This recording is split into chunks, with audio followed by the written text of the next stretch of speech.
നമസ്കാരം. News and വ്യൂസിലേക്ക് സ്വാഗതം. വയനാട് ദുരന്തത്തിൽ മരണം 293 എത്തി നിൽക്കുകയാണ്.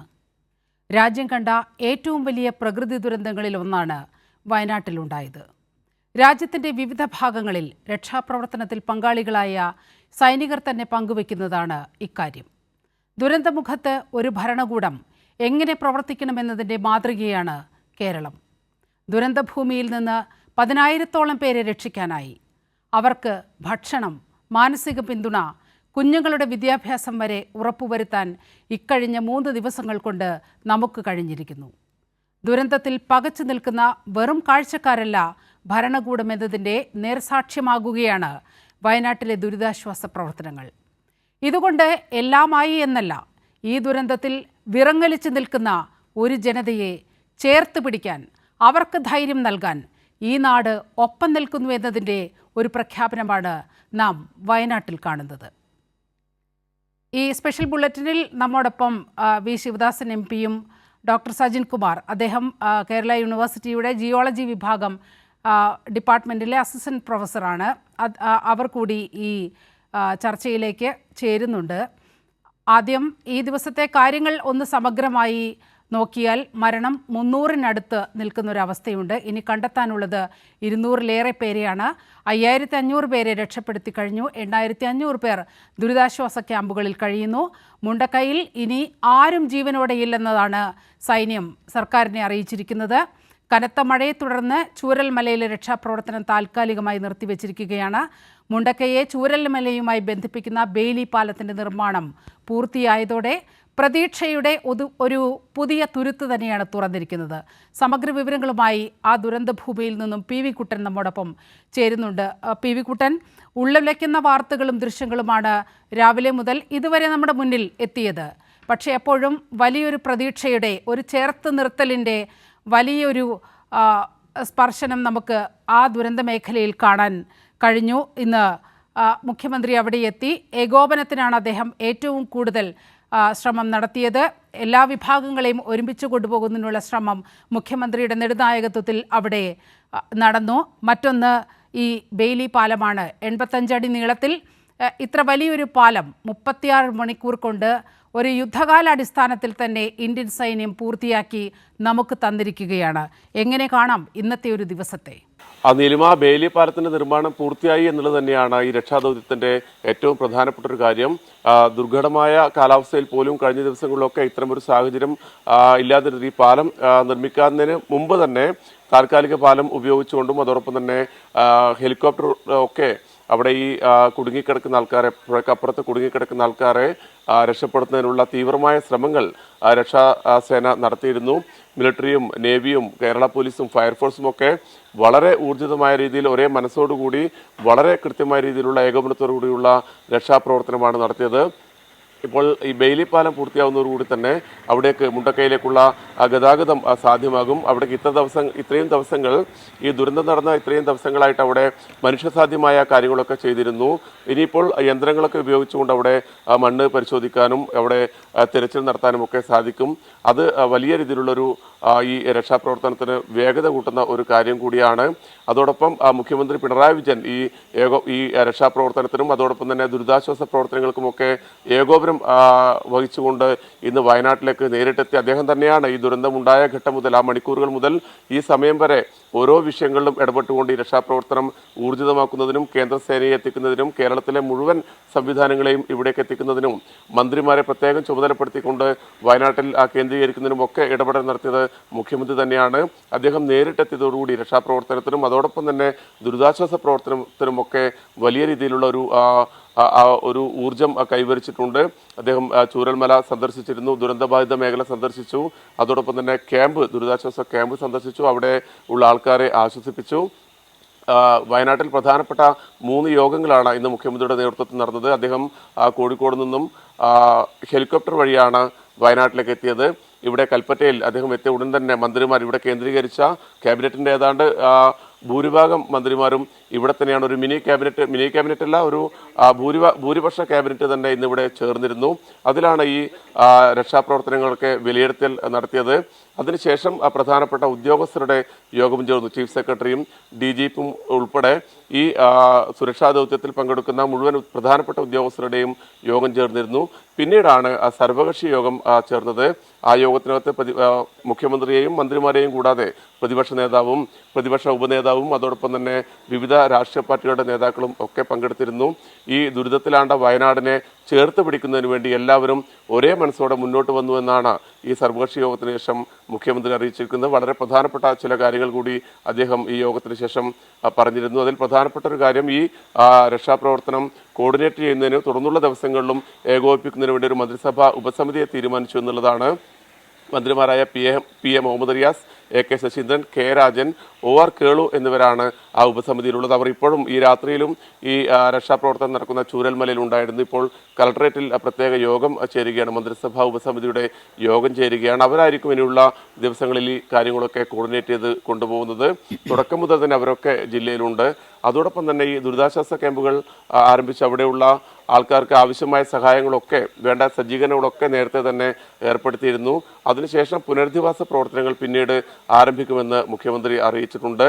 അതോടൊപ്പം ഈ ദുരിതാശ്വാസ ക്യാമ്പുകൾ എന്നുള്ളത് വളരെ പ്രധാനപ്പെട്ട ഒരു കേന്ദ്രമാണ്.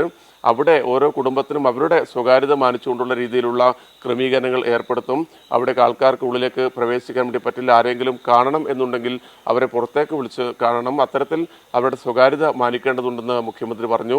മറ്റൊരു വളരെ പ്രധാനപ്പെട്ട കാര്യം, ഈ ദുരിതത്തിൽ അകപ്പെട്ടു പോയ വിദ്യാർത്ഥികളുടെ പഠനവുമായി ബന്ധപ്പെട്ടാണ്. പഠനം തീർച്ചയായും ഈ ഘട്ടങ്ങളിലൊക്കെ മുടങ്ങും. എന്നാൽ അത് മുടങ്ങാതിരിക്കുന്നതിന് വേണ്ടിയുള്ള എല്ലാ സജ്ജീകരണങ്ങളും സർക്കാർ ഒരുക്കുന്നുണ്ട്. അവരെവിടെയാണ് ഉള്ളത് അവിടെ തന്നെ അവർക്ക് ക്ലാസ് അധ്യയനം ലഭിക്കുന്ന രീതിയിലേക്കുള്ള ഏർപ്പാടുകൾ നടത്തുമെന്നും മുഖ്യമന്ത്രി അറിയിച്ചു. ഇതുമായി ബന്ധപ്പെട്ട മറ്റൊരു കാര്യം, ഇവിടെ ഒരു മഹാ ദുരന്തം നടന്നു. അത് വേറൊരു ദുരന്തത്തിലേക്ക് പോകരുതെന്നും, അതായത് പകർച്ചവ്യാധികൾ സംബന്ധിച്ചാണ് അദ്ദേഹം അത്തരമൊരു കാര്യം പറഞ്ഞത്. ഈ ദുരിത മേഖലയിലൊക്കെ അതോടൊപ്പം തന്നെ ഇവിടെ ക്യാമ്പുകളിലൊക്കെ ഇത്തരത്തിൽ പകർച്ചവ്യാധികൾ ഉണ്ടാകാൻ വേണ്ടി പാടില്ല. അതുകൊണ്ട് തന്നെ ആരോഗ്യ പ്രവർത്തകർ ഉൾപ്പെടെ കർശനമായ ഇടപെടലുകൾ സംവിധാനങ്ങൾ ഏർപ്പെടുത്തണം. അതൊക്കെ സർക്കാർ ആ രീതിയിൽ തന്നെ കൈകാര്യം ചെയ്യും, ആ രീതിയിൽ തന്നെ ഇടപെടൽ നടത്തും. പക്ഷേ പൊതുജനങ്ങൾ മനസ്സിലാക്കേണ്ട ചില കാര്യങ്ങളുണ്ട്. അവർ കൃത്യമായി ഈ വിഷയങ്ങൾ ജാഗ്രത പാലിക്കണമെന്നും മുഖ്യമന്ത്രി അറിയിച്ചിട്ടുണ്ട്. അതോടൊപ്പം മറ്റൊരു കാര്യം എന്നുള്ളത്, ഈ ദുരന്തത്തിൽ വീടും എല്ലാം നഷ്ടപ്പെട്ടു. അതേസമയത്ത് തന്നെ വളരെ പ്രധാനപ്പെട്ട ഈ രക്ഷപ്പെട്ടവരുടെയൊക്കെ വളരെ പ്രധാനപ്പെട്ട രേഖകൾ, സർട്ടിഫിക്കറ്റുകളൊക്കെ നഷ്ടപ്പെട്ടിട്ടുണ്ട്. അതൊക്കെ തിരിച്ച് ലഭിക്കുന്നതിനാവശ്യമായ കാര്യങ്ങൾ, സർക്കാർ ക്രമീകരണങ്ങൾ സർക്കാർ ഏർപ്പെടുത്തുമെന്നും മുഖ്യമന്ത്രി പറഞ്ഞു. ഈ സർവകക്ഷി യോഗത്തിന് ശേഷമാണ് മുഖ്യമന്ത്രി ഈ ദുരന്തബാധിത മേഖലയിലേക്ക് പോയത്. അതിനുശേഷം അതായത് ഒരു ദുരന്ത ഭൂമിയിൽ ഒരു സർക്കാരിന്റെ പതിപ്പ്, ഒരു മന്ത്രിസഭയുടെ പതിപ്പ്, ആ മന്ത്രിസഭയുടെ പതിപ്പ് നിന്നുകൊണ്ടാണ് അവിടെ ഈ പ്രവർത്തനങ്ങളെല്ലാം നിയന്ത്രിക്കുന്നത് എന്നതാണ് അങ്ങേയറ്റം ശ്ലാഘനീയമായ ഒരു വസ്തുത എന്ന് പറയുന്നത്. കുട്ടൻ, ഒരു കാര്യത്തിൽ കൂടി വരണം. ഇപ്പോൾ ഈ മരണസംഖ്യ 293 എന്നുള്ളൊരു ഫിഗറിൽ എത്തി നിൽക്കുകയാണ്. മുണ്ടക്കയിൽ ആരും ജീവനോടെയില്ല എന്ന് സൈന്യം അറിയിച്ചു കഴിഞ്ഞിട്ടുണ്ട്. ഇപ്പോൾ ബേലി പാലത്തിൻ്റെ നിർമ്മാണം കൂടി അത് പ്രായോഗിക തലത്തിൽ വന്ന സ്ഥിതിക്ക് രാത്രി കൂടി അവിടെ ഒരു പരിശോധന ഉണ്ടാകാൻ സാധ്യതയുണ്ടെന്ന് കേൾക്കുന്നു. അത്തരത്തിലുള്ള പരിപാടികൾ കൂടി നമ്മുടെ മുന്നിൽ, നമുക്കറിയാമോ അത്തരത്തിലുള്ള രക്ഷാപ്രവർത്തനങ്ങൾ, ദുരിതാശ്വാസ പ്രവർത്തനങ്ങൾ അവിടെ നടക്കുന്നതായി രാത്രിയിലും?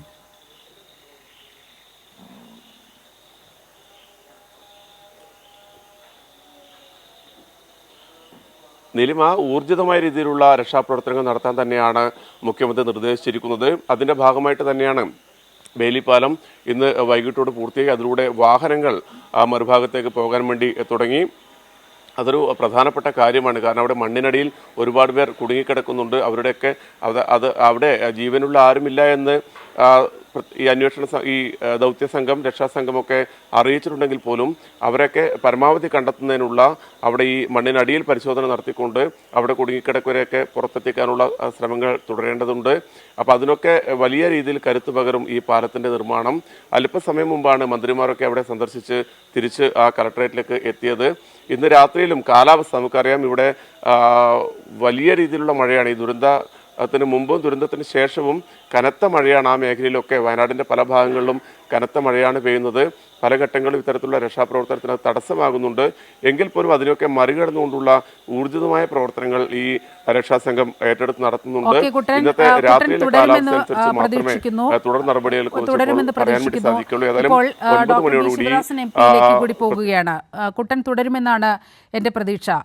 ശ്രീ വി ശിവദാസൻ MP, ഇപ്പോൾ ദുരിത മേഖലയ്ക്ക് ആശ്വാസം പകർന്നുകൊണ്ട് മുഖ്യമന്ത്രിയുടെ വയനാട് സന്ദർശനം നമ്മൾ കണ്ടു. അവിടെ വലിയ സഹായം, ആളുകളെല്ലാം വലിയ തോതിൽ വലിയ സഹകരണം ഉറപ്പുവരുത്തുന്നു. ഇതാണ് കേരളം. ഈ ദുരന്തമുഖത്ത് നിൽക്കുമ്പോഴും പതറാതെ നിൽക്കുന്ന ഒരു ഭരണകൂടം, ഒരു ദുരന്തത്തിൽ ഒരു ജനത അകപ്പെടുമ്പോൾ എങ്ങനെയാണ് ഒരു സർക്കാർ പ്രവർത്തിക്കേണ്ടത് എന്നതിൻ്റെ ഉത്തമ ഉദാഹരണമാണ് നമ്മൾ കഴിഞ്ഞ 3 ദിവസമായി വയനാട്ടിൽ കണ്ടുകൊണ്ടിരിക്കുന്നത്. എങ്ങനെയാണ് അവിടുത്തെ ഒരു സർക്കാരിൻ്റെ പ്രവർത്തനങ്ങളെ, അതുപോലെ ജനങ്ങളുടെ ഒരു സഹകരണത്തെ, ഈ ഏകോപനത്തെ എല്ലാം അങ്ങ് നോക്കിക്കാണുന്നത്?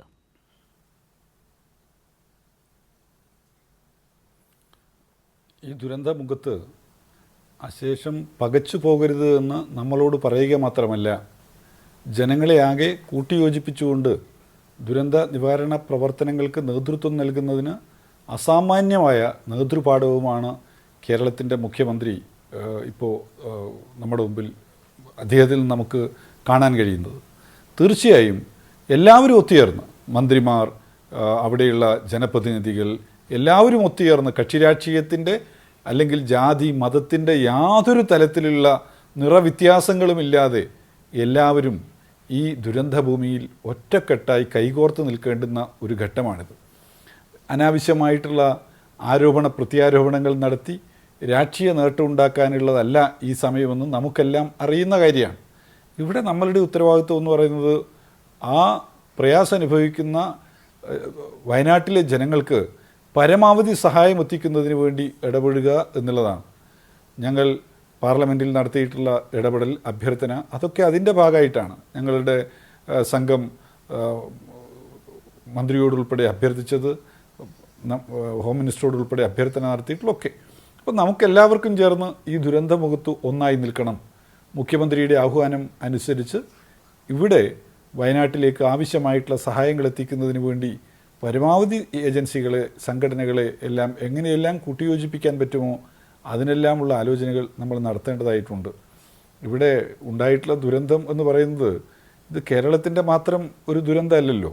ഇത് ഇന്ത്യയിലെ ഇത്തരത്തിലുണ്ടായിട്ടുള്ള അനുഭവങ്ങൾ എന്ന് പറയുന്നത് വളരെ വിരളമാണ്. മീൻസ് ഇനി ഒരിക്കലും ഒരു സ്ഥലത്തും ഉണ്ടാവാതിരിക്കട്ടെ എന്ന് നമ്മളാകെ ആഗ്രഹിക്കുകയും കൂടിയാണ്. അപ്പോൾ അങ്ങനെയൊരു ദുരന്തമുഖത്ത് രാജ്യത്തിൻ്റെ എല്ലാ വിധത്തിലുള്ള, യൂണിയൻ ഗവൺമെൻറ്റിൻ്റെ ഭാഗമായി എല്ലാ വിധത്തിലുള്ള സഹായങ്ങളും എത്തിച്ചു കൊടുക്കേണ്ടുന്ന ഒരു ഘട്ടം കൂടിയാണിത്. യൂണിയൻ ഗവൺമെൻറ്റിൽ നിന്ന് അത്തരത്തിലുള്ളൊരു സഹായം ഉണ്ടാകുമെന്നുള്ള പ്രതീക്ഷയാണ് ഞാൻ വെച്ച് പുലർത്തുന്നത്. അപ്പോൾ നമ്മുടെ കേരളത്തെ സംബന്ധിച്ചിടത്തോളം വലിയ സാമ്പത്തിക ബാധ്യത ഈ റിസ്ക്യൂ റീഹാബിലിറ്റേഷൻ പ്രവർത്തനങ്ങൾക്ക് വേണ്ടിയിട്ട് ആവശ്യമായി വരുമെന്നുള്ളതും നമുക്കറിയാവുന്ന കാര്യമാണ്. അപ്പോൾ അതിനുവേണ്ടി ഒരു സ്പെഷ്യൽ പാക്കേജ് രൂപപ്പെടുത്താനും ആ സ്പെഷ്യൽ പാക്കേജ് ഇപ്പോൾ നിലവിൽ പ്രയാസം അനുഭവിക്കുന്ന ആളുകൾക്ക് വലിയ സഹായമായി മാറ്റുന്നതിനും കൂടിയുള്ളൊരു ശ്രദ്ധ യൂണിയൻ ഗവൺമെൻറ് ഭാഗത്ത് നിന്ന് ഉണ്ടായിക്കഴിഞ്ഞാൽ അത് വലിയ സഹായമായിട്ട് മാറുന്ന ഒരു കാര്യമാണ്. ഇവിടെ വയനാട്ടിലെ സംബന്ധിച്ചിടത്തോളം ഓരോ ആളുകളുടെയും കണ്ണീര് നമ്മൾ കേട്ടുകൊണ്ടിരിക്കുകയാണ്, കണ്ണീർ കഥകൾ നമ്മൾ കേട്ടുകൊണ്ടിരിക്കുകയാണ്.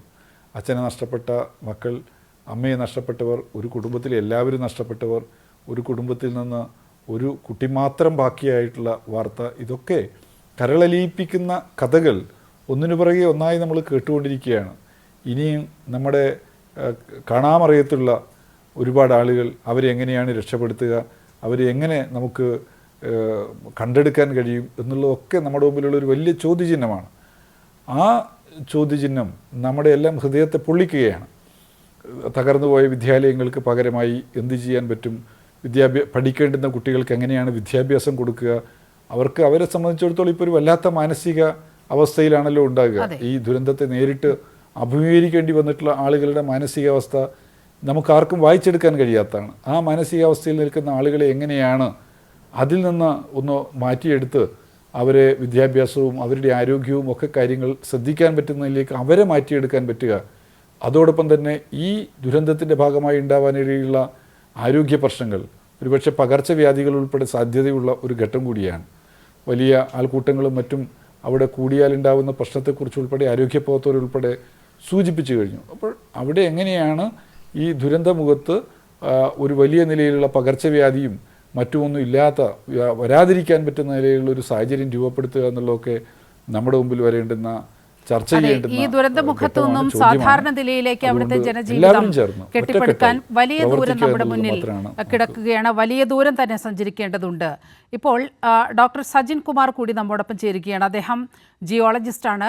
കേരള യൂണിവേഴ്സിറ്റിയിൽ ജിയോളജി ഡിപ്പാർട്ട്മെൻറ്റിൽ അസിസ്റ്റൻറ്റ് പ്രൊഫസറാണ്.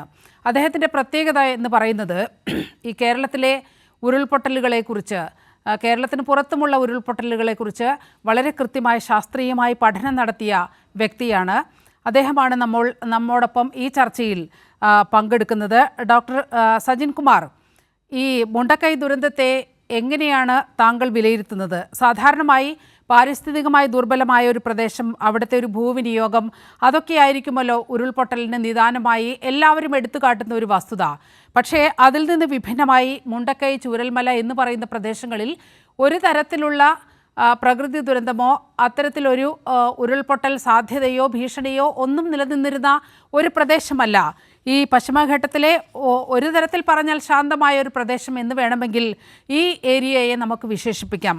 ഇവിടെ എന്തുകൊണ്ടാണ് ഇത്തരത്തിൽ വലിയൊരു മഹാദുരന്തം സംഭവിച്ചത്? അങ്ങയുടെ വിലയിരുത്തൽ എന്താണ്?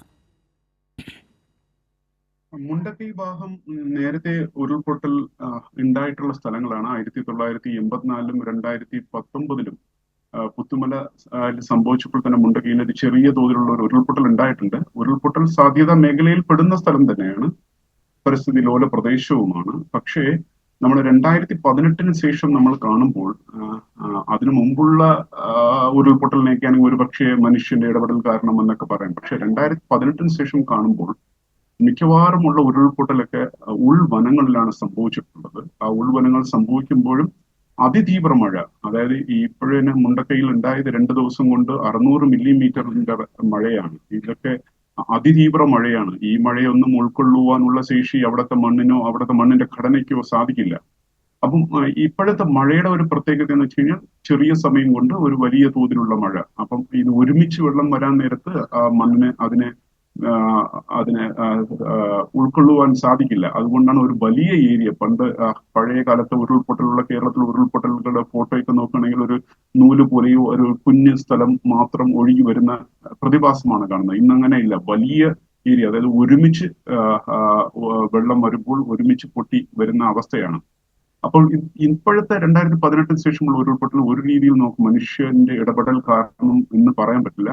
അങ്ങനെ ആയിരുന്നുവെങ്കിൽ നമുക്ക് എല്ലാ മാസങ്ങളിലും ഉരുൾപൊട്ടൽ ഉണ്ടാകേണ്ടതാണല്ലോ, മെയ് മാസത്തിലും ഏപ്രിൽ മാസത്തിലും ഒക്കെ. അപ്പോൾ നമുക്ക് ഇപ്പോഴും 99.9% ഉരുൾപൊട്ടലും സംഭവിക്കുന്നത് ജൂൺ തൊട്ട് ഒക്ടോബർ, നവംബർ വരെയുള്ള കാലഘട്ടത്തിലാണ്. ആ കാലഘട്ടത്തിലാണ് കാലവർഷം ഏറ്റവും തീവ്രമായിട്ട് നിൽക്കുന്നത്.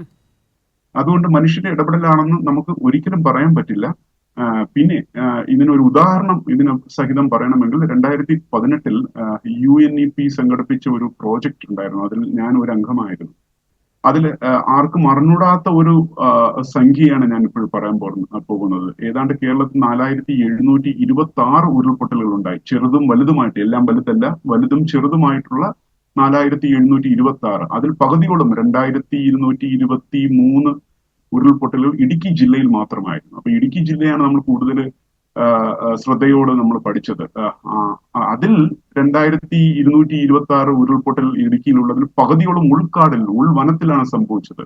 നമ്മൾ എപ്പോഴും നമുക്കൊരു ധാരണയുണ്ട് ഇങ്ങനെയുള്ള ഫോറസ്റ്റിലൊന്നും ഉരുൾപൊട്ടൽ ഉണ്ടാകില്ല എന്നുള്ളത്. പക്ഷെ അവിടെ തന്നെ ഉണ്ടാകണമെങ്കിൽ അത് തീവ്രമായ മഴയുടെ ശക്തി കാരണമാണ് ഈ ഉരുൾപൊട്ടലെല്ലാം ഉണ്ടായിട്ടുള്ളത്, അല്ലാതെ മനുഷ്യന്റെ ഇടപെടൽ കാരണമല്ല. പക്ഷെ മനുഷ്യന്റെ ഇടപെടൽ ഇല്ല എന്ന് പറയാൻ പറ്റില്ല. അത് എത്രത്തോളം ഇൻഫ്ലുവൻസ് ചെയ്തു എന്നുള്ള ഒരു പഠനം ഇതുവരെയും നടന്നിട്ടില്ല.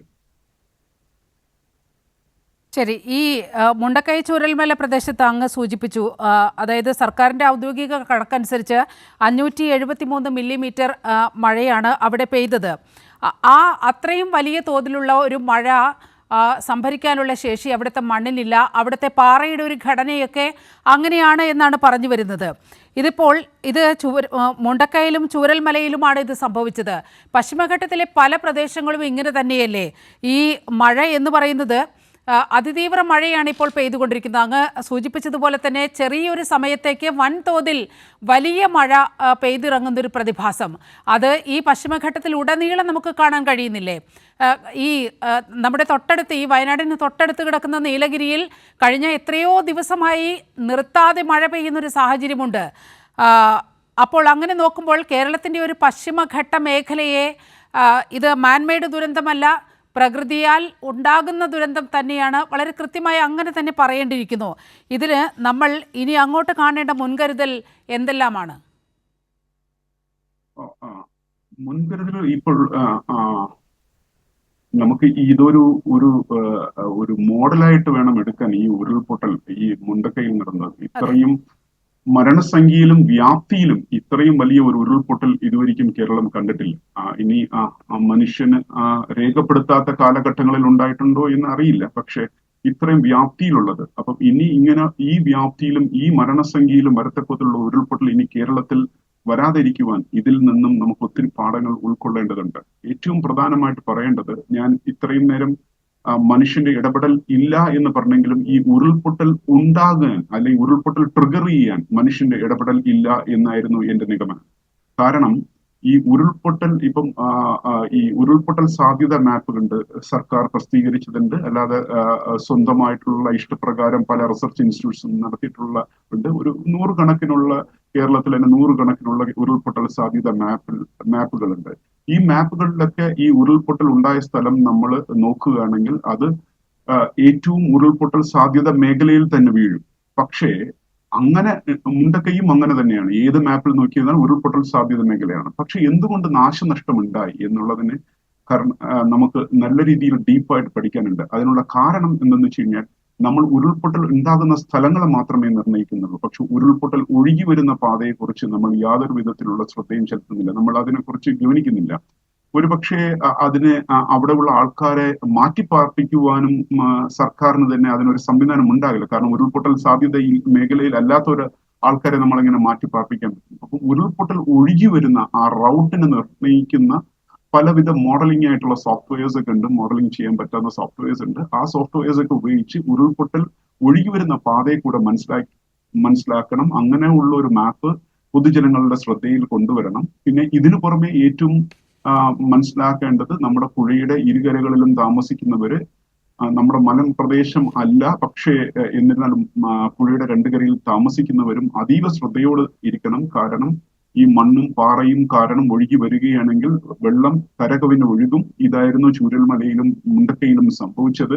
അത് ഉരുൾപൊട്ടൽ സാധ്യത മേഖലയിൽ മാത്രമല്ല ഉരുൾപൊട്ടൽ ഉണ്ടാകാൻ സാധ്യത, ആ ഒഴുകി വരുന്ന പാതയും ശ്രദ്ധിക്കണം. അപ്പം ഒരു മുന്നറിയിപ്പ്, ഉരുൾപൊട്ടൽ സാധ്യത മേഖലയിൽ വന്നിട്ടുണ്ടെങ്കിൽ അതിന്റെ ഫുഡ് ഹിൽസിൽ താമസിക്കുന്നവരും അവിടെ നിന്ന് താൽക്കാലികത്തേക്കെങ്കിലും മഴ മാറുന്നത് വരയ്ക്കെങ്കിലും അവിടെ നിന്ന് മാറി താമസിക്കുന്നതായിരിക്കും ഏറ്റവും അനുയോജ്യം. ഇതാണ് ഏറ്റവും അത്യാവശ്യമുള്ളത്. ജീവനാണല്ലോ നമ്മുടെ ഏറ്റവും വലിയ സ്വത്തെന്ന് പറയുന്നത്. അപ്പം അതിന് ഒരു ഹാനവും സംഭവിക്കാതിരിക്കുവാൻ വേണ്ടിയിട്ട് ആൾക്കാർ മാറി താമസിക്കണം. നമ്മളെ ഇഷ്ടമായിട്ടുള്ള വീടും അതും ഇതും പ്രശ്നം വന്നിരുന്നാലും ഒരു പ്രശ്നമില്ല, പക്ഷെ ജീവനാണ് ഏറ്റവും വലുത്. പിന്നെ ഇതിന് പുറമെ തന്നെ ഏറ്റവും അത്യാവശ്യമായിട്ട് ഞാൻ കാണുന്നത്, നമുക്ക് ഈ കാലവർഷം തുടങ്ങുന്നതിന് മുമ്പുള്ള 2 മാസങ്ങൾ മെയ്യും ജൂൺ ഏപ്രിലും നമുക്ക് നല്ല രീതിയിൽ വിനിയോഗിക്കണം. അത് ബോധവൽക്കരണം നടത്തണം. ഉരുൾപൊട്ടൽ സാധ്യത മേഖലകളിൽ അവബോധനം ക്ലാസ്സുകൾ നടത്തണം. എല്ലാവരെയും അറിയിക്കണം. പഞ്ചായത്ത് ലെവലിൽ തന്നെ അല്ലെങ്കിൽ വാർഡ് ലെവലിൽ തന്നെ ക്ലാസ്സുകൾ എടുക്കണം. ഉരുൾപൊട്ടൽ വരുന്നതിന് മുമ്പ് എന്ത് ചെയ്യണം, ഉരുൾപൊട്ടൽ വന്നാൽ എന്ത് ചെയ്യണം, ഉരുൾപൊട്ടൽ വന്നതിന് ശേഷം എന്ത് ചെയ്യണം എന്നുള്ളത്.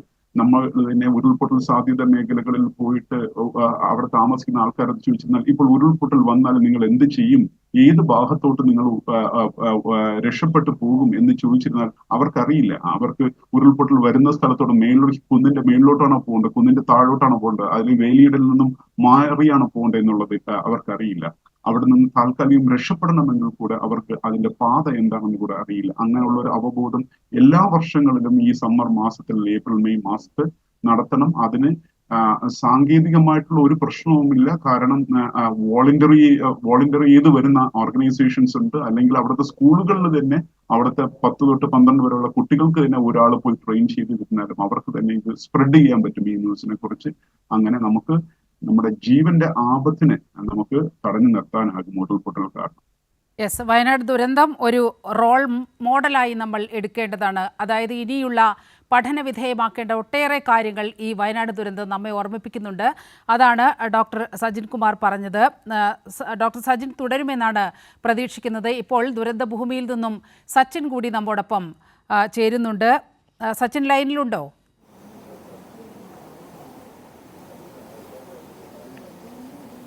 സച്ചിൻ, ഏറ്റവും ആശ്വാസകരം എന്ന് പറയാവുന്ന ഈ നിമിഷത്തിൽ പറയാവുന്ന കാര്യം അവിടെ സൈന്യം 36 മണിക്കൂർ കൊണ്ട് നിർമ്മിച്ചു തീർത്ത ആ ബെയിലി പാലമാണ്.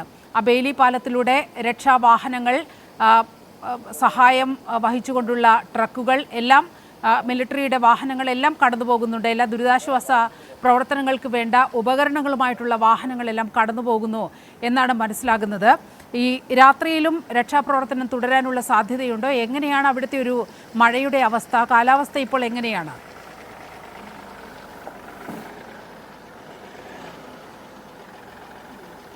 നീലിമ, രക്ഷാപ്രവർത്തനങ്ങൾ, തിരച്ചിലൊക്കെ ഇന്ന് വൈകിട്ടോടുകൂടി അവസാനിച്ചിരുന്നു. കാരണം വലിയ ശക്തമായ മഴയായിരുന്നു ഈ മേഖലകളിലൊക്കെ പെയ്തിരുന്നത്.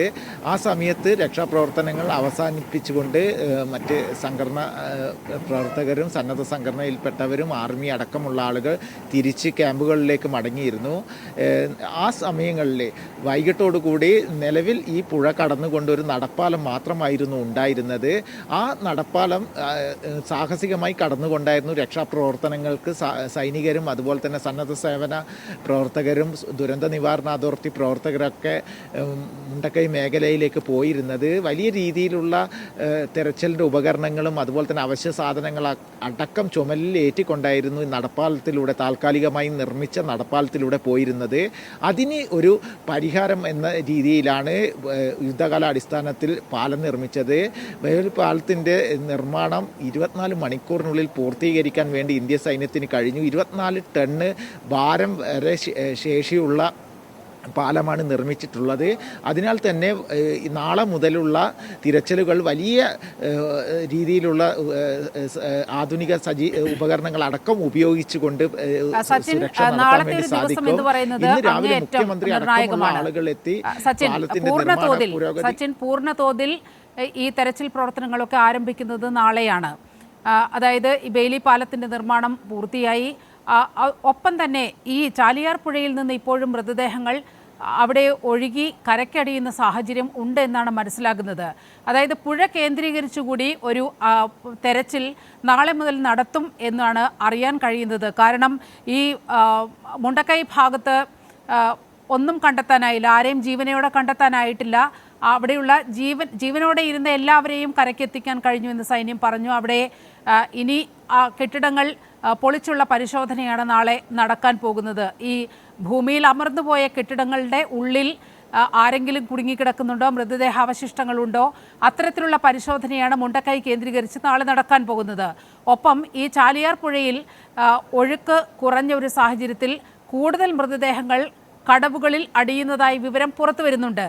ഈ നിലമ്പൂരിൽ ആശുപത്രിയിൽ തന്നെ 152 മൃതദേഹങ്ങൾ കിട്ടി എന്ന് പറയുമ്പോൾ ഒരുപക്ഷെ ഈ ദുരന്ത ഭൂമിയിൽ നിന്നും കൂടുതൽ മൃതദേഹങ്ങൾ ലഭിച്ചിരിക്കുന്നത് ഈ പുഴയിൽ നിന്നാണ്. ഈ ഒഴുക്കിൽപ്പെട്ട് കരക്കടിയുന്നവരുടെ മൃതദേഹങ്ങളാണ്, അവരുടെ ശരീരഭാഗങ്ങളാണ് കണ്ടെത്തിക്കൊണ്ടിരിക്കുന്നത്. അതുകൊണ്ട് തന്നെ പുഴ കേന്ദ്രീകരിച്ച് നാളെ ഒരു വലിയ തോതിലുള്ള പ്രവർത്തനം ഉണ്ടാകണം എന്നതാണ് അവർ ഉദ്ദേശിക്കുന്നത് എന്നാണ് മനസ്സിലാക്കുന്നത്. എന്താണ് നമ്മുടെ മുന്നിലുള്ള പ്ലാൻ?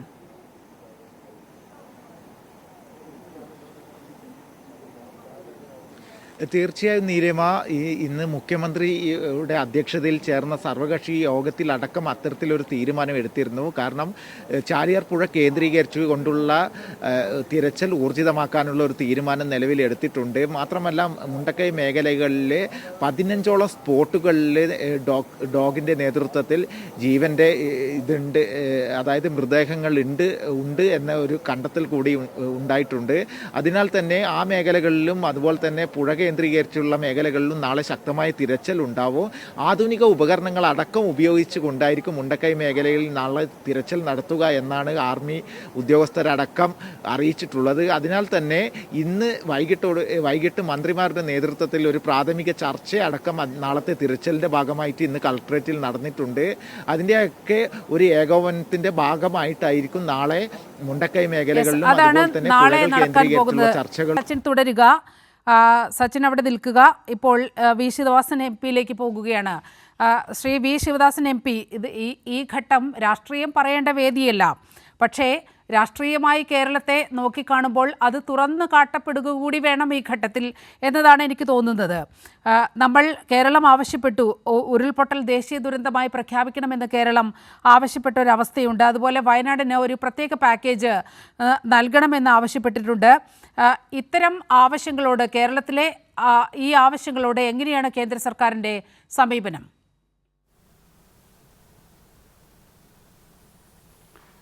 അല്ല, ഞാനിപ്പോൾ യൂണിയൻ ഗവൺമെൻറ്റിനെ വിമർശിക്കുക എന്നുള്ളതിലേക്ക് ഞാൻ പോകുന്നില്ല.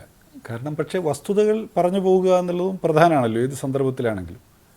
ഇപ്പോൾ പാർലമെൻറ്റിൽ ഉണ്ടായിട്ടുള്ള ചർച്ച, ഞങ്ങൾ ഇതിൻ്റെ മുകളിൽ യൂണിയൻ ഗവൺമെൻറ്റിൻ്റെ ഡ്യൂട്ടി ഓർമ്മപ്പെടുത്തിയത്, അപ്പോൾ തെറ്റായ ഒരു മറുപടി അവിടെ വന്നത് നിങ്ങളുടെ എല്ലാം ശ്രദ്ധയിൽപ്പെട്ട കാര്യമാണ്. അതിന് മുഖ്യമന്ത്രി മറുപടിയും പറഞ്ഞിട്ടുണ്ട്.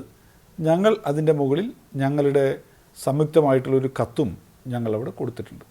തീർച്ചയായും ഞങ്ങൾ പ്രതീക്ഷിക്കുന്നത് ഇതിനെ കക്ഷിരാഷ്ട്രീയത്തിൻ്റെ തിമിരം ബാധിച്ച് ഈ ദുരന്തമുഖത്ത് ആരും പ്രവർത്തിക്കില്ല എന്നാണ്. പ്രത്യേകിച്ച് യൂണിയൻ ഗവൺമെൻറ് നേതൃത്വം നൽകുന്ന ആളുകളും പാർട്ടിയും ഞങ്ങളത് പ്രതീക്ഷിക്കുകയാണ്. ആ പ്രതീക്ഷകളാണല്ലോ നമ്മളെല്ലാം കൂട്ടിയോജിപ്പിക്കുന്ന ഒരു പ്രധാനപ്പെട്ട ഘടകവും. ഇവിടെ യൂണിയൻ ഗവൺമെൻറ് ചെയ്യേണ്ടത് ഇതിനെ രാജ്യത്തെ ഏറ്റവും പ്രധാനപ്പെട്ട ദുരന്തങ്ങളിൽ ഒന്നായി കണ്ട് പ്രത്യേകമായിട്ടൊരു പാക്കേജ് സംസ്ഥാന സർക്കാരിന് നൽകുക എന്നുള്ളതാണ്. ഈ ഡിസാസ്റ്ററിന് ഇങ്ങനെയുള്ള നാഷണൽ കലാമിറ്റി ഉൾപ്പെടെ, നാച്ചുറൽ കലാമിറ്റി ഉൾപ്പെടെ നേരിടുന്നതിന് വേണ്ടി ബജറ്റിൽ വിഹിതമൊക്കെ നീക്കിവെച്ചപ്പോൾ അതിൽ കേരളത്തിന് ഒന്നും തന്നെ വെച്ചില്ല എന്നുള്ളൊരു വിഷയമൊക്കെ, അതൊക്കെ മറ്റു ചില കാര്യങ്ങൾ, അതിപ്പോൾ പോകേണ്ടുന്ന ഒരു കാര്യമല്ല. പക്ഷേ ഞങ്ങൾ പ്രതീക്ഷിക്കുകയാണ് ഒരു പ്രത്യേക പാക്കേജ് ഉണ്ടാവും. ആ പാക്കേജിനെ അടിസ്ഥാനപ്പെടുത്തിക്കൊണ്ട് സാമ്പത്തിക സഹായം വരും. അതുവഴി കേരളത്തിലെ സർക്കാരിനും കേരളത്തിലെ ഇതിനു വേണ്ടി നേതൃത്വം നൽകുന്ന ദുരിതാശ്വാസ പ്രവർത്തനങ്ങളിൽ നേതൃത്വം നൽകുന്ന ആളുകൾക്കൊരു പിന്തുണ എന്ന നിലയിൽ, അതിനൊപ്പം ജനങ്ങളെ പുനരധിവസിപ്പിക്കാനും പെട്ടെന്ന് തന്നെ അവർക്ക് ആവശ്യമായിട്ടുള്ള സഹായങ്ങൾ എത്തിച്ചു നൽകാനും രക്ഷപ്പെടുത്താനും ഒക്കെയുള്ള ഒരു സഹായം ഉണ്ടാകുമെന്നാണ് ഞാൻ കണക്കൂട്ടുന്നത്. മുൻകാലങ്ങളിൽ ഉണ്ടായിട്ടുള്ള അനുഭവത്തെക്കുറിച്ച് ഇപ്പോൾ നമ്മൾ ചർച്ച ചെയ്യേണ്ടുന്ന ഒരു സമയമല്ലല്ലോ. അതൊക്കെ അവിടെ നിൽക്കട്ടെ, നമ്മൾ അതിലേക്കൊന്നും പോസ്റ്റ്മോർട്ടത്തിലേക്കൊന്നും പോകേണ്ടുന്ന ഒരു സമയമേ അല്ല ഇത്.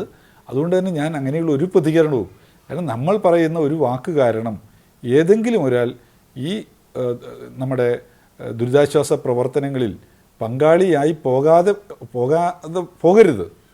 ആരെയും അങ്ങനെ അകറ്റി നിർത്തേണ്ടുന്ന ഒരു ഘട്ടമല്ല ഇത്. എല്ലാവരെയും ചേർത്ത് പിടിക്കേണ്ടുന്ന ഒരു ഘട്ടമാണ്. അതുകൊണ്ട് തികഞ്ഞ സംയമനത്തോടുകൂടി എല്ലാ ആളുകളും ഈ പ്രവർത്തനത്തിൽ ഭാഗമാക്കാവണം. അതിന് യൂണിയൻ ഗവൺമെൻറ് നൽകേണ്ടുന്ന പിന്തുണ യൂണിയൻ ഗവൺമെൻറ് നൽകുക.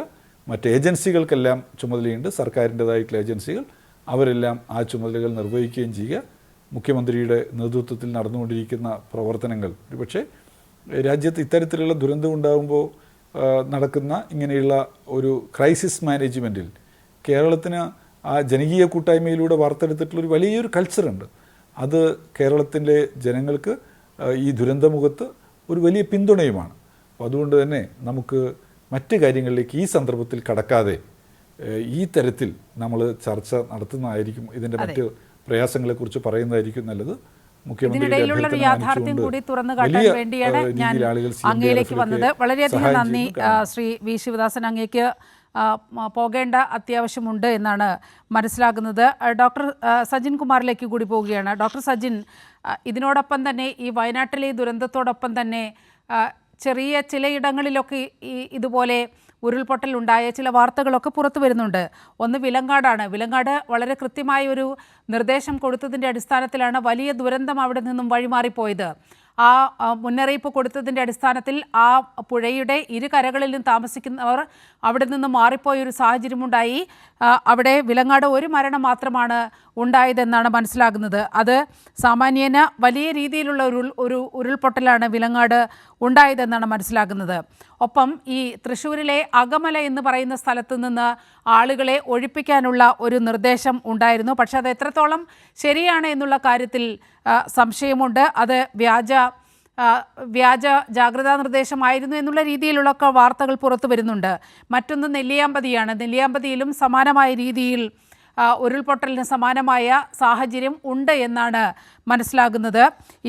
ഈ ദുരന്ത മേഖലയല്ലാതെ മറ്റെവിടെയെല്ലാമാണ് ഇത്തരത്തിൽ ഒരു ദുരന്ത സാധ്യത നിലനിൽക്കുന്നത് അങ്ങയുടെ ഒരു പഠനത്തിൽ?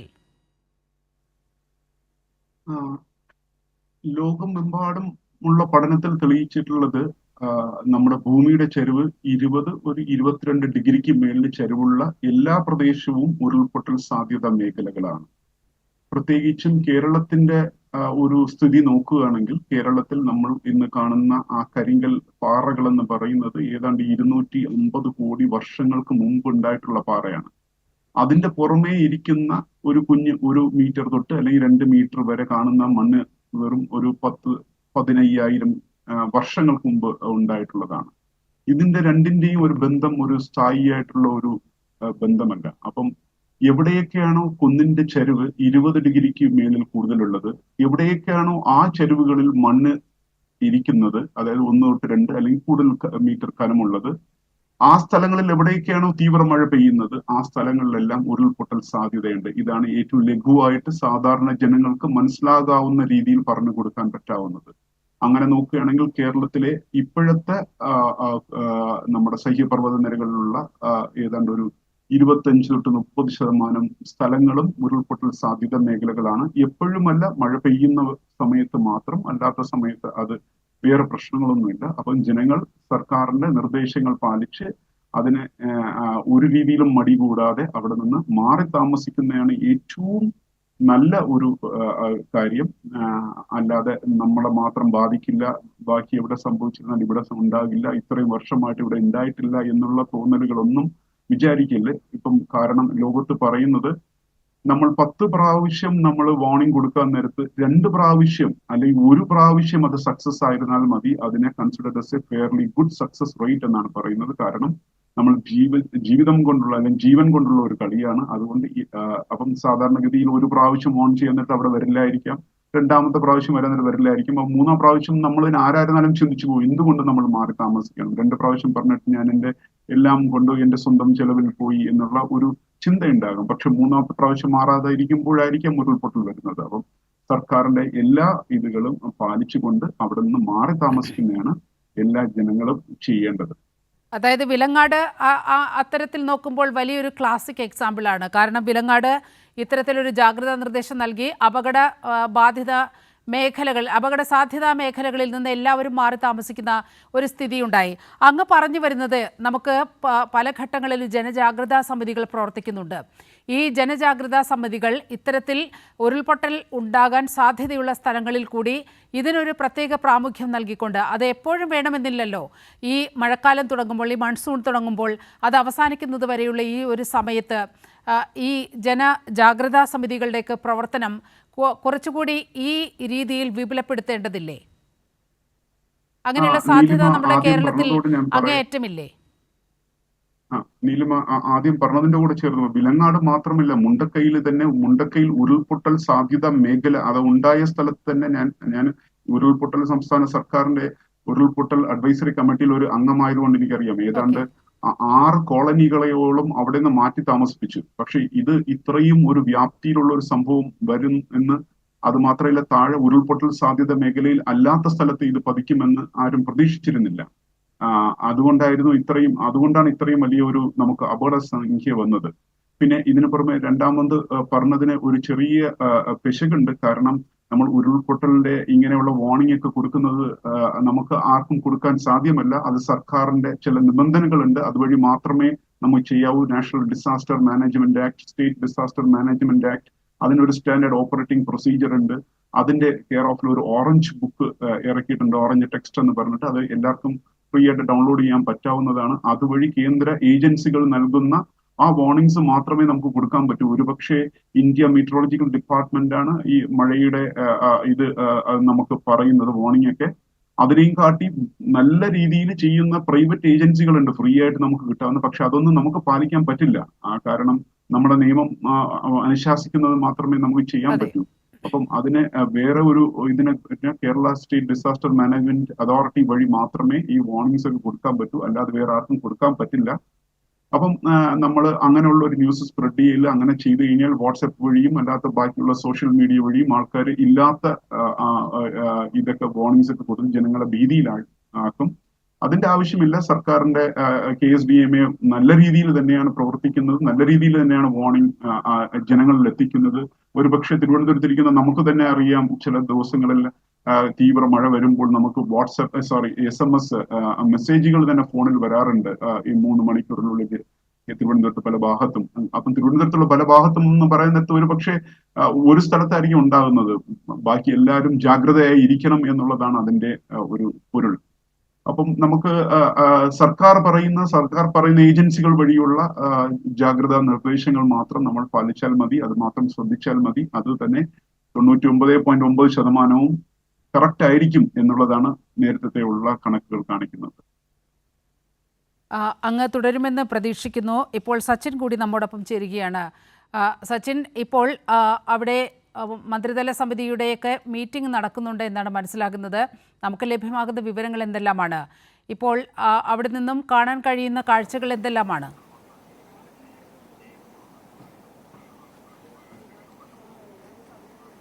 നീലിമ, 8:30 മന്ത്രിമാരുടെ ഒരു 4-അംഗ സമിതി ഇവിടെ നിലനിൽക്കുന്നുണ്ട്. അവരുടെ നേതൃത്വത്തിൽ കളക്ടറേറ്റിൽ യോഗം ചേരുന്നുണ്ട്.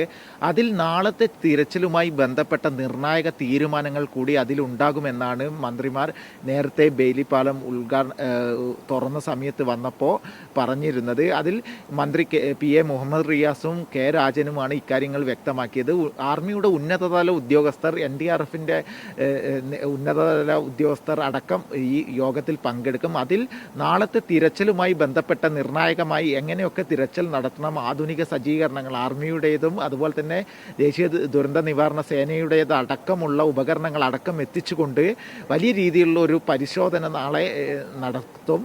അതിൽ ഇന്ന് തന്നെ ഡോഗ് സ്ക്വാഡിൻ്റെ നേതൃത്വത്തിൽ ചില സ്ഥലങ്ങളിൽ മനുഷ്യൻ്റെ സാന്നിധ്യമുണ്ട് എന്നൊരു കണ്ടെത്തൽ നടത്തിയിട്ടുണ്ട്. 15ഓളം ഇടങ്ങളിലാണ് ഇത്തരത്തിൽ കണ്ടെത്തൽ നടത്തിയിട്ടുള്ളത്. അതിനാൽ തന്നെ ആ ഭാഗങ്ങളിൽ മുണ്ടക്കൈ ഭാഗങ്ങളിലൊക്കെ വ്യാപകമായ രീതിയിൽ നാളെ തെരച്ചിലുണ്ടാവും. മാത്രമല്ല, മുഖ്യമന്ത്രിയുടെ അധ്യക്ഷതയിൽ ചേർന്ന യോഗത്തിൽ ചാലിയാറിൻ്റെ വിവിധ ഭാഗങ്ങളിൽ പരിശോധന നടത്തണം. ഇതിനായി ഒരു പ്രത്യേക ടീമിനെ തന്നെ സജ്ജീകരിക്കുമെന്ന ഒരു നിർദ്ദേശം കൂടെ വെച്ചിരുന്നു. അതിൻ്റെയൊക്കെ ഭാഗമായിട്ട് വലിയ രീതിയിലുള്ളൊരു തിരച്ചിൽ നാളെ ഉണ്ടാകും. കാരണം നിരവധി പേരെ ഇനിയും കണ്ടെത്താനുണ്ട്. അതുമാത്രമല്ല, മറ്റ് സംസ്ഥാനങ്ങളിൽ നിന്നടക്കം ഈ തോട്ടം മേഖലകളിലടക്കം വന്ന് താമസിച്ച് അവരുടെ ഒരു കൃത്യമായ കണക്ക് സർക്കാരിൻ്റെ കയ്യിലില്ല. അതിനാൽ തന്നെ കൃത്യമായ ഒരു കണക്ക് കിട്ടണമെങ്കിൽ നാളെയുള്ള തിരച്ചിലിൽ കൂടെ ഇനി എത്ര ആളുകളുണ്ട്, എത്ര പേര് പുഴയിൽ പെട്ടിട്ടുണ്ട്, കാര്യങ്ങളൊക്കെ കണ്ടെത്താനുണ്ട്. അവരുടെയൊക്കെ മൃതദേഹം കണ്ടെടുക്കണം. അതിന് ഏറ്റവും വലിയ ഉപകാരപ്രദമായാണ് ഇന്ന് ബെയിലി പാലം തുറന്നിരിക്കുന്നത്. അതിനാൽ തന്നെ വാഹനങ്ങളിലും അതുപോലെ തന്നെ മറ്റ് ആംബുലൻസ്, മറ്റ് ആധുനിക സജ്ജീകരണ ഉപകരണങ്ങളടക്കം മുണ്ടക്കൈ മേഖലകളിലൊക്കെ എത്തിക്കാൻ വേണ്ടി സാധിക്കും. വലിയ രീതിയിൽ സംസ്ഥാന സർക്കാരിൻ്റെയും ആർമിയുടെയും നേതൃത്വത്തിൽ നടന്ന സംയുക്തമായ ഒരു യുദ്ധകാല അടിസ്ഥാനത്തിലുള്ള നിർമ്മാണമാണ് ഈ പാലം ഇന്ന് യാഥാർത്ഥ്യമായിരിക്കുന്നത്. മാത്രമല്ല, നാളത്തെ തിരച്ചിലിൻ്റെ കാര്യങ്ങൾ ഇന്ന് ഇപ്പോൾ നടന്നുകൊണ്ടിരിക്കുന്ന മന്ത്രിമാരുടെ യോഗത്തിൽ നിർണായകമായ തീരുമാനങ്ങൾ ഉണ്ടാകുന്നില്ല.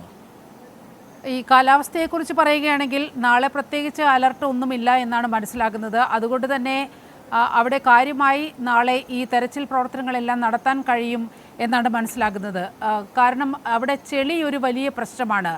ഈ കുത്തൊഴുക്കിൽ ഒലിച്ചു വന്ന ചെളിയും മണ്ണുമൊക്കെ അതുപോലെ കിടക്കുകയാണ്. ഇതൊക്കെ രക്ഷാപ്രവർത്തനത്തിന് വലിയ വിലങ്ങുതടിയാകുന്നു എന്നുള്ള തരത്തിലുള്ള വാർത്തകളൊക്കെ പുറത്തു വരുന്നുണ്ടായിരുന്നു.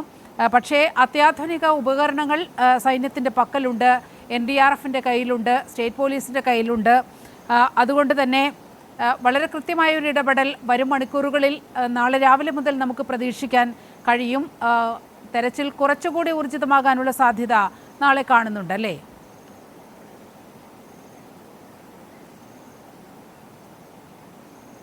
നീലിമ, തീർച്ചയായും. കാരണം നാളെ പുലർച്ചയോടുകൂടെ തന്നെ വാഹനങ്ങൾ അടക്കം ഈ ദുരന്ത മേഖലകളിൽ എത്തിച്ചുകൊണ്ട് പരിശോധന നടത്താൻ വേണ്ടി സാധിക്കും. കാരണം വേലിപ്പാലം പൂർത്തിയായതിനാൽ തന്നെ ഇന്ന് തന്നെ ആംബുലൻസ്, അതുപോലെ തന്നെ ആർമിയുടെ ട്രക്ക്, മറ്റ് വാഹനങ്ങൾ അടക്കം കയറ്റി കൊണ്ടുപോയി ഈ പാലം ഗതാഗത യോഗ്യമാണ് എന്ന് തെളിഞ്ഞിട്ടുണ്ട്. 24 ടണ്ണോളം ഭാരം വലിക്കാനുള്ള ഒരു കപ്പാസിറ്റി ഈ പാലത്തിനുണ്ട്. അതിനാൽ തന്നെ JCB അടക്കമുള്ള വാഹനങ്ങൾ ഇന്ന് പാലത്തിൽ കയറിപ്പോയിരുന്നു. അതിനാൽ JCB, ഹിറ്റാച്ചി അടക്കം ഈ മേഖലകളിൽ എത്തിച്ച് മണ്ണ് മാറ്റി പരിശോധന നടത്താൻ വേണ്ടി സാധിക്കും.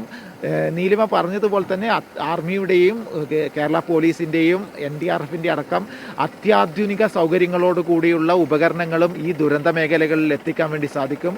അവിടെ എത്തിച്ചു കഴിഞ്ഞാൽ മനുഷ്യൻ്റെ മൃതദേഹങ്ങൾ ചളിയിലും അതുപോലെ തന്നെ മണ്ണിനടിയിലും കെട്ടിടങ്ങൾക്കുള്ളിലും പെട്ടതൊക്കെ കണ്ടെടുക്കാൻ വേണ്ടി വലിയൊരു സജ്ജീകരണങ്ങൾ നാളെ ഉണ്ടാകുമെന്ന ഉറപ്പ് തന്നെയാണ് ആർമിയുടെ ഉന്നത ഉദ്യോഗസ്ഥരും മന്ത്രിമാരും നേരത്തെ വ്യക്തമാക്കിയത്. അത് എങ്ങനെ വേണം എന്ന കാര്യത്തിലുള്ള തീരുമാനമാണ് ഇപ്പോൾ വയനാട് കളക്ടറേറ്റിൽ നടക്കുന്ന യോഗത്തിൽ ഉണ്ടാവുക. കാരണം ആർമിയുടെയും അതുപോലെ തന്നെ NDRFൻ്റെ അടക്കം ഉന്നത ഉദ്യോഗസ്ഥർ, ജില്ലാ കളക്ടർ അടക്കമുള്ള ആളുകളുമായി മന്ത്രിമാർ യോഗം ചേർന്ന് അതെങ്ങനെ തിരച്ചിലിൻ്റെ നാളത്തെ കാര്യങ്ങൾ തീരുമാനിക്കും. മുഖ്യമന്ത്രിയുടെ നേതൃത്വത്തിൽ നടന്ന സർവകക്ഷി യോഗത്തിലടക്കം പറഞ്ഞിട്ടുണ്ട് ഈ പുഴയിലെ തിരച്ചിൽ കൂടുതൽ ഊർജിതമാക്കണം. കാരണം പുഴയിൽ വിവിധ ഭാഗങ്ങളിലൊക്കെ കുടുങ്ങിക്കിടക്കാൻ, മൃതദേഹങ്ങൾ കുടുങ്ങിക്കിടക്കാൻ ഒരു സാഹചര്യമുണ്ട്. അതിനാൽ തന്നെ അത്തരത്തിലുള്ള ഒരു തിരച്ചിലും നാളെ ഊർജിതമാക്കും. ഇന്ന് വലിയ രീതിയിലുള്ള ഒരു നേട്ടമാണ് ആർമിയുടെ നേതൃത്വത്തിൽ ഉണ്ടാക്കിയെടുക്കാൻ വേണ്ടി സാധിച്ചത്. വേലിപ്പാലം നിർമ്മാണം പൂർത്തീകരിച്ചതോടുകൂടെ മന്ത്രിമാരും അതുപോലെ തന്നെ NDRF, ആർമി അടക്കമുള്ള ആളുകളുടെ ഒരു ഏകോപനത്തിൻ്റെ ഭാഗമായിട്ടാണ് ഈ പാലം പൂർത്തീകരിച്ചിരിക്കുന്നത്. മുഖ്യമന്ത്രി അടക്കം ഇന്ന് നേരിട്ടെത്തി പാലത്തിൻ്റെ നിർമ്മാണ പുരോഗതി വിലയിരുത്തിയിരുന്നു. അതിനാൽ നാളെ തിരച്ചിൽ വലിയ രീതിയിൽ ശക്തമായ രീതിയിൽ തുടരുമെന്ന് തന്നെയാണ് നമുക്കറിയാൻ വേണ്ടി സാധിക്കുന്നത്. സച്ചിൻ തുടരുക. ഇപ്പോൾ ഡോക്ടർ സജിൻ കൂടി ഒരിക്കൽ കൂടി നമ്മോടൊപ്പം ചേരുകയാണ്. ഡോക്ടർ സജിൻ, ഇതിപ്പോൾ ഇന്ന് വന്ന വാർത്ത, ഉത്തരാഖണ്ഡിൽ മേഘവിസ്ഫോടനം, ഹിമാചലിൽ കനത്ത മഴയാണ്. അവിടെ ഉത്തരാഖണ്ഡിൽ ഇടയ്ക്കിടയ്ക്ക് ഇതുപോലെ ഈ പ്രളയ സമാനമായ പ്രളയമുണ്ടാകുന്നൊരു സ്ഥിതിയുണ്ട്. നേരത്തെ നമ്മൾ കണ്ടതാണ് ഈ ഗ്ലേസിയർ അടക്കം ഉരുകി ഒലിച്ച് ഈ കടലിലേക്ക് പതിക്കുന്ന അത്തരത്തിൽ അവിടുത്തെ ഒരു പാരിസ്ഥിതിക ഘടനയെ പോലും മാറ്റുന്ന തരത്തിൽ ഗ്ലേസിയർ ഉൾപ്പെടെ ഉരുകിയൊലിക്കുന്ന ഒരു സ്ഥിതിയുണ്ട്. ഇതെല്ലാം ഈ ആഗോള താപനത്തിൻ്റെ ഭാഗമായാണ് ഇതെല്ലാം സംഭവിക്കുന്നത്. അറബിക്കടലിലെ ഊഷ്മാവ് എന്ന് പറയുന്നത് പതിവിനേക്കാൾ ഇരട്ടിയാകുന്നൊരു സ്ഥിതിയുണ്ട് എന്നുള്ള ചില പഠനങ്ങൾ ചൂണ്ടിക്കാണിക്കുന്നുണ്ട്. അതൊക്കെ നമ്മുടെ ഈ പശ്ചിമഘട്ടത്തെ, ഈ മഴയെ വല്ലാതെ സ്വാധീനിക്കുന്നുണ്ടോ? ആഗോള താപനില വർധനവിന്റെ അതും അതിനെ അപേക്ഷിച്ചുള്ള മഴയുടെ തോതിൻ്റെതും എന്റെ ഒരു സ്പെഷ്യലൈസേഷനിൽ വരുന്നതല്ല. പക്ഷേ കാലക്രമേണ വർഷങ്ങൾ കഴിയുന്തോറും ഉള്ള താപനിലയുടെ വർധന ആക്ച്വലി ഇത് മനുഷ്യന്റെ ഒരു മനുഷ്യന്റെ ഇടപെടൽ കാരണമുള്ള ഒന്നല്ല. കാരണം നമ്മുടെ ഭൂമിയുടെ ചരിത്രം നോക്കുകയാണെങ്കിൽ ഏതാണ്ട് ഭൂമി ഉണ്ടായപ്പോൾ 2700 ഡിഗ്രി സെൽഷ്യസ് ആയിരുന്നു ഭൂമിയുടെ ഉപരിതല താപനില. അതിൽ നിന്ന് നമ്മൾ ഇന്ന് 27 ഡിഗ്രിയിൽ നിൽക്കുകയാണ്. അപ്പം അങ്ങനെ ഒരു ഓവറോൾ നോക്കുകയാണെങ്കിൽ നമ്മുടെ താപനില കുറഞ്ഞാണ് വന്നത്. പക്ഷേ ഇനിയുള്ള കാലങ്ങളിൽ സൂര്യന്റെ എന്താ പറയാ ലൂമിനസിറ്റി, പ്രകാശം കൂടുന്നതനുസരിച്ച് ഭൂമിയിൽ തീർച്ചയായിട്ടും താപനില കൂടുക തന്നെ ചെയ്യും. അത് മനുഷ്യന്റെ ഇടപെടലല്ല, അത് ഒരു നോർമൽ പ്രക്രിയയാണ്. അപ്പോൾ ഇനി വരും കാലഘട്ടങ്ങളിൽ നമ്മൾ അത് മനസ്സിലാക്കി വേണം നമ്മുടെ പ്രവർത്തനങ്ങളും നമ്മുടെ പുരോഗമന രീതികളും നമ്മൾ ചിന്തിക്കുവാൻ വേണ്ടിയിട്ടുള്ളത്. പക്ഷെ അതിൻ്റെ കൂടെ ചേർന്ന് നീലിമ, എനിക്ക് ഞാൻ കഴിഞ്ഞ എൻ്റെ ടേണിൽ ഞാൻ മറന്നുപോയ ഒരു സംഭവമുണ്ട്. നമ്മൾ ഇതിൽ നിന്ന് എന്ത് പഠിക്കാം എന്നുള്ളതിനെ കുറിച്ച് ചെറിയ ഒരു ലഘുവായിട്ടുള്ള ഒരു കാര്യം പറയാം. നമ്മുടെ ഉരുൾപൊട്ടൽ സാധ്യത മേഖലകളിലുള്ള പഞ്ചായത്തുകളിൽ അല്ലെങ്കിൽ വില്ലേജ് ഓഫീസുകളിൽ അല്ലെങ്കിൽ അവിടുത്തെ രജിസ്ട്രേഷൻ ഓഫീസിൽ നമുക്ക് ചെയ്യാൻ പറ്റാവുന്നത് നമ്മുടെ ഒരു കഡസ്ട്രൽ ലെവലിൽ, അതായത് സർവേ നമ്പർ കാണിക്കുന്ന രീതിയിലുള്ള മാപ്പുകൾ നമ്മൾ പ്രദർശിപ്പിച്ച് ഓരോ സർവേ നമ്പറിലും എത്രത്തോളം ഉരുൾപൊട്ടൽ സാധ്യതയുണ്ട് എന്നുള്ള ഒരു മാപ്പ് നമ്മൾ പ്രദർശിപ്പിക്കുകയാണെങ്കിൽ, ഞാൻ കരമടയ്ക്കാൻ പോകാൻ നേരത്ത് അല്ലെങ്കിൽ ഞാൻ ഒരു വസ്തു വിക്രിയ ചെയ്യാൻ പോകാൻ നേരത്ത് എനിക്ക് എന്റെ വസ്തുവിന്റെ സ്ഥിതി എന്താണ്. കേരളത്തിൽ പൊതുവെ കാണുന്നത് ഉരുൾപൊട്ടലും പ്രളയവും മാത്രമാണ് പ്രകൃതി ദുരന്തങ്ങൾ പ്രധാനമായിട്ടും. അങ്ങനെയുള്ളതിൽ ഞാൻ വാങ്ങിക്കാൻ പോകുന്നത് അല്ലെങ്കിൽ ഞാൻ ഇരിക്കുന്ന വസ്തുവിൻ്റെത് എത്രത്തോളമാണ് ഇതിനെ ഇത് സംഭവിക്കും എന്നുള്ളത് നമുക്ക് അറിയേണ്ടത് നമ്മുടെ റൈറ്റ് ആയിട്ട് മനസ്സിലാക്കി സർക്കാർ അതിനും ഒരു മുന്നൊരുക്കം നടക്കണം. അതിന് ഒരു വലിയ ഇത് തന്നെയാണ്, പ്രയത്നം തന്നെയാണ് വേണ്ടത്. പക്ഷെ ഇന്നെങ്കിലും നമ്മൾ തീരുമാനിച്ചാൽ മാത്രമേ ഒരു 5 വർഷം കഴിഞ്ഞിട്ടെങ്കിലും അത് നടക്കുകയുള്ളൂ. പിന്നെ ഇതിനു പുറമെ പണ്ട് ഒരു 15 വർഷം മുമ്പ് നിലമ്പൂർ നാടുകാണി ചുരത്ത് ഞാൻ ജിയോളജിക്കൽ സർവേ ഓഫ് ഇന്ത്യയിൽ വർക്ക് ചെയ്യുന്ന സമയത്ത് ആ ചുരം റോഡ് ഉരുൾപൊട്ടൽ സാധ്യത മേഖലകളാണെന്ന് പറഞ്ഞിട്ട് ഇന്ന് ശിരൂരിൽ സംഭവിച്ച 2-3 ആഴ്ച മുമ്പ് ശിരൂരിൽ സംഭവിച്ചത് കണക്ക് അവിടെ ട്രക്കുകൾ പാർക്ക് ചെയ്യുന്ന സ്ഥലങ്ങളുണ്ട്. അവിടെയൊക്കെ വാർണിംഗ് ബോർഡ്സ് ഇറക്ട് ചെയ്യാൻ വേണ്ടി കേരള സർക്കാർ പറഞ്ഞിട്ടുണ്ടായിരുന്നു. അങ്ങനെ വാർണിംഗ് ബോർഡ്സ് നമ്മൾ ഇറക്ട് ചെയ്തിട്ടുണ്ടായിരുന്നു. അതേ കണക്ക് ഉരുൾപൊട്ടൽ സാധ്യതാ മേഖലകളിൽ നമുക്ക് അതേ കണക്കുള്ള വാർണിംഗ് ബോർഡ്സ് ഇറക്ട് ചെയ്യാൻ വേണ്ടിയിട്ടുള്ളതും നമ്മൾ ഇന്ന് ചെയ്യുകയാണെങ്കിൽ ഉരുൾപൊട്ടൽ വഴി ഉണ്ടാകുന്ന ആപത്തിനെ ഒരു രീതി വരെ നമുക്ക് കുറയ്ക്കുവാൻ പറ്റും. റവന്യൂ വകുപ്പിനെയൊക്കെ സംബന്ധിച്ച് വലിയൊരു ടാസ്ക്കാണ് അത്. താങ്കൾ സൂചിപ്പിച്ചതുപോലെ അങ്ങുൾപ്പെടുന്ന സമിതിയിൽ തന്നെ ഇക്കാര്യങ്ങൾ ചർച്ച ചെയ്തു പോകാൻ കഴിയും എന്നാണ് വിശ്വാസം. കാരണം കൃത്യമായ മുന്നോട്ട് വയ്ക്കുന്ന ശാസ്ത്രീയമായ കാര്യങ്ങളെ അത് അപ്പാടെ സ്വീകരിക്കുന്ന ഒരു സർക്കാരാണ് ഇന്ന് ഭരണത്തിലിരിക്കുന്നത്. അതുകൊണ്ട് തന്നെ ഇത്തരം പ്രയത്നങ്ങൾ നമ്മൾ ആരെങ്കിലും മുന്നോട്ട് വെച്ചാൽ അത് അംഗീകരിക്കപ്പെടും എന്നൊരു പ്രതീക്ഷ കൂടി ഈ സമയത്തില്ലേ? തീർച്ചയായും. പക്ഷേ നമുക്ക് ഡിസാസ്റ്ററിന് വേണ്ടിയിട്ട് ഉള്ള ഒരു കോർപ്പസ് ഫണ്ട് നമ്മൾ പ്രധാനമായിട്ടും റിസർച്ചിന് വേണ്ടിയിട്ടുള്ള എമൗണ്ട് വളരെ കുറവാണ്. അത് സംസ്ഥാന തലത്തിലായിരുന്നാലും ശരി അല്ലെങ്കിൽ കേന്ദ്ര തലത്തിലായിരുന്നാലും ശരി, ഗവേഷണത്തിന് വേണ്ടിയിട്ടുള്ള നമ്മൾ ഗവേഷണം ചെയ്തിരുന്നാൽ മാത്രമേ ഉള്ളൂ നമുക്ക് ഒരു ശാശ്വത പരിഹാരം ഇതിൽ നിന്നും കിട്ടുവാൻ വേണ്ടിയിട്ടുള്ളത്. അതും state of the art technology തന്നെയാണ് ഉപയോഗിക്കേണ്ടത്, സ്റ്റേറ്റ് ഓഫ് ദ പ്രാക്ടീസ് അല്ല ഉപയോഗിക്കേണ്ടത്. അതിന് നമ്മൾ കൊളാബറേറ്റീവ് പ്രോജക്ട്സ് ഉണ്ടാക്കണം. പല വിദേശ സ്ഥാപനങ്ങളുമായിട്ട് നമ്മൾ റിസർച്ച് കൊളാബറേഷൻ നടത്തി അവരെ ഇൻവൈറ്റ് ചെയ്യുകയും അങ്ങനെയുള്ളതിൽ നമ്മുടെ ഫണ്ട് കുറവാണ്. നമ്മൾ സാധാരണ ഏറ്റവും കൂടുതൽ ഫണ്ട് യൂസ് ചെയ്യുന്ന ഇതേ കണക്കുള്ള റെസ്ക്യൂ ഓപ്പറേഷനും കോമ്പൻസേഷനും ഒക്കെയാണ് നമ്മൾ ഏറ്റവും കൂടുതൽ യൂസ് ചെയ്യുന്നത്. പക്ഷെ ഇത് വരാതിരിക്കുവാൻ വേണ്ടിയിട്ട് നമുക്ക് എത്രത്തോളം ഉപയോഗിക്കാം എന്നുള്ളത് സർക്കാർ വിലയിരുത്തേണ്ടത്, എത്രത്തോളം ഫണ്ട് നമുക്ക് വിനിയോഗിക്കാം എന്നുള്ളത്. ഒരു പക്ഷേ പറയുകയാണെങ്കിൽ വിദ്യാഭ്യാസ സ്ഥാപനങ്ങൾ അല്ലെങ്കിൽ യൂണിവേഴ്സിറ്റികളിന് പുറമെ കേരളത്തിൽ ഒരു ഉരുൾപൊട്ടലിനെ വേണ്ടി പഠിക്കുവാൻ വേണ്ടിയിട്ട് നല്ല യഥാർത്ഥത്തിൽ ഒരു സ്ഥാപനമില്ല അതിന് വേണ്ടിയിട്ട് റിസർച്ച് ചെയ്യാൻ വേണ്ടിയിട്ട്. അപ്പം centre for landslide research studies എന്നൊക്കെ പറഞ്ഞിട്ട് സർക്കാരിന്റെ കീഴിൽ തന്നെ സർക്കാരിന്റെ എല്ലാ പ്രവർത്തനങ്ങളും ഏകോപിപ്പിക്കുവാൻ വേണ്ടിയിട്ട് ഡിസാസ്റ്റർ മാനേജ്മെന്റ് അതോറിറ്റി വേറെയാണ്. അത് DM പ്ലാൻ വഴി ഉണ്ടായിട്ടുള്ളതാണ്, ആക്ട് വഴി ഉണ്ടായിട്ടുള്ളതാണ്. അത് അഡ്മിനിസ്ട്രേറ്റീവ് പാർട്ടാണ്. ഞാൻ പറയുന്ന റിസർച്ച് പാർട്ടിന് വേണ്ടിയിട്ട് ഒരു എക്സ്ക്ലൂസീവ്ലി ആയിട്ടുള്ള റിസർച്ച് ഡിപ്പാർട്ട്മെന്റോ സെന്ററോ ഇൻസ്റ്റിറ്റ്യൂട്ടോ എന്തെങ്കിലും സ്റ്റാർട്ട് ചെയ്യണം. പണ്ടുണ്ടായിരുന്നു നമുക്ക് national centre for earth science studies എന്നുള്ളത്, അതിന് മിനിസ്ട്രി ഓഫ് എർത്ത് സയൻസിന്റെ കീഴിലാണ്. അപ്പം നമ്മുടെ കേരളത്തിന് വേണ്ടിയിട്ട് ഒരു വിശദമായിട്ടുള്ള കേരളത്തിന് വേണ്ടിയിട്ട് മാത്രമായിട്ടുള്ള നാച്ചുറൽ ഡിസാസ്റ്റേഴ്സിന്, ഇപ്പം പൈപ്പിംഗ് എന്ന് പറയുന്ന ഫിനോമിന കേരളത്തിൽ മാത്രം കാണുന്ന ഒരു ഇതാണ്, ഒരു പ്രതിഭാസമാണ്. അങ്ങനെയുള്ളതിനൊക്കെ റിസർച്ച് ചെയ്യുവാൻ വേണ്ടിയിട്ട് ഒരു എക്സ്ക്ലൂസീവ് ആയിട്ടുള്ള ഒരു ഡിപ്പാർട്ട്മെന്റ് കൂടെ വരികയാണെങ്കിൽ നന്നായിരിക്കും. വളരെയധികം നന്ദി ഡോക്ടർ സജിൻ, ഈ ഘട്ടത്തിൽ കൈരളി ന്യൂസിൽ വന്ന് ഇത്രയും വിലപ്പെട്ട വിവരങ്ങൾ ഞങ്ങളോട് പങ്കുവച്ചതിന് വളരെയധികം നന്ദി. ഇപ്പോൾ സച്ചിൻ കൂടി ചേരുകയാണ്. സച്ചിൻ, നേരത്തെ പകൽ നടന്ന രക്ഷാപ്രവർത്തനങ്ങൾ, ദുരിതാശ്വാസ പ്രവർത്തനങ്ങൾ എല്ലാം നമ്മൾ കണ്ടതാണ്. ഈ നിലമ്പൂരിൽ നിന്നുള്ള മൃതദേഹങ്ങളെല്ലാം വയനാട്ടിൽ എത്തിച്ചു കഴിഞ്ഞോ? അതിൻ്റെ ഒരു സ്ഥിതിയൊക്കെ എങ്ങനെയായിരുന്നു ഈ കഴിഞ്ഞ മണിക്കൂറുകളിൽ?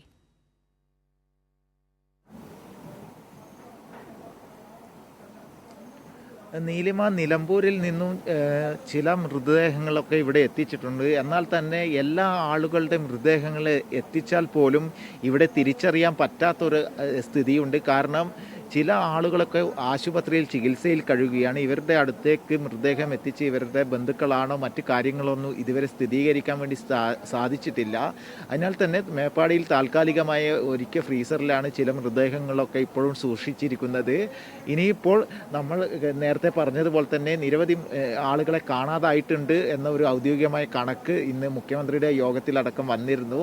അതിനാൽ തന്നെ അത്തരത്തിൽ പുഴ കേന്ദ്രീകരിച്ച് ചാലിയാർ പുഴ കേന്ദ്രീകരിച്ചും മുണ്ടക്കൈ കേന്ദ്രീകരിച്ചും വലിയ രീതിയിൽ ഒരു തെരച്ചിൽ നടത്തണം. ചില ശരീരഭാഗങ്ങൾ മാത്രമാണ് കഴിഞ്ഞ ദിവസങ്ങളിലും അതുപോലെ തന്നെ ഇന്നടക്കം കിട്ടിയത്. ഇന്ന് 10ഓളം പേരുടെ മൃതദേഹങ്ങളാണ് മുണ്ടക്കൈ മേഖലയിൽ വെച്ച് കണ്ടെത്തിയിട്ടുള്ളത്. എന്നാൽ അതിൽ ചില കൈകൾ അതുപോലെ തന്നെ കാൽപാദങ്ങൾ അടക്കമുള്ള ഭാഗങ്ങളും കണ്ടെത്തിയിട്ടുണ്ട്. അതിനാൽ തന്നെ ഇനിയും മൃതദേഹങ്ങൾ ഈ മേഖലകളിൽ കുടുങ്ങിക്കിടക്കുന്നുണ്ട് എന്ന ഒരു ഉറപ്പിൽ തന്നെയാണ് തിരച്ചിൽ നടത്തുന്ന ഉദ്യോഗസ്ഥരും ആർമി അടക്കം കേരള സർക്കാരിൻ്റെ പോലീസ് അടക്കമുള്ള ഉദ്യോഗസ്ഥർ. അതിനാൽ ഡോഗ് സ്ക്വാഡിൻ്റെ സംസ്ഥാന സർക്കാരിൻ്റെ പോലീസിൻ്റെ കീഴിലുള്ള ഡോഗ് സ്ക്വാഡിൻ്റെ നേതൃത്വത്തിൽ പരിശോധന നടത്തിയപ്പോൾ 15 സ്പോട്ടുകളിൽ ഇത്തരത്തിൽ മനുഷ്യൻ്റെ സാന്നിധ്യമുണ്ട് എന്നൊരു കണ്ടെത്തൽ നടത്തിയിട്ടുണ്ട്. അതിനാൽ തന്നെ ഇനിയും ആളുകളെ വലിയ രീതിയിലുള്ള തിരച്ചിലിൽ കണ്ടെത്താനുണ്ട്. അതിനാൽ ആധുനിക സൗകര്യങ്ങളോടുകൂടിയുള്ള ഉപകരണങ്ങൾ എത്തിച്ചാൽ മാത്രമേ ഇനി JCB അടക്കമുള്ള ഇറ്റാച്ചി അടക്കമുള്ള മണ്ണുമാന്തി യന്ത്രങ്ങൾ ഉപയോഗിച്ചുകൊണ്ട് മൃതദേഹങ്ങൾ കണ്ടെത്താൻ വേണ്ടി സാധിക്കുള്ളൂ. ഇതിനെയൊക്കെ പ്രതികൂലമായിട്ട് ഈ പ്രദേശങ്ങളിൽ ഇടവിട്ട് കൊണ്ട് ശക്തമായ മഴയും പെയ്യുന്നുണ്ട്. ഇതാണ് ഈ തിരച്ചിലിനെയും അതുപോലെ തന്നെ മറ്റ് ദുരന്ത നിവാരണ പ്രവർത്തനങ്ങളെയും പ്രതികൂലമായി ബാധിക്കുന്നത്.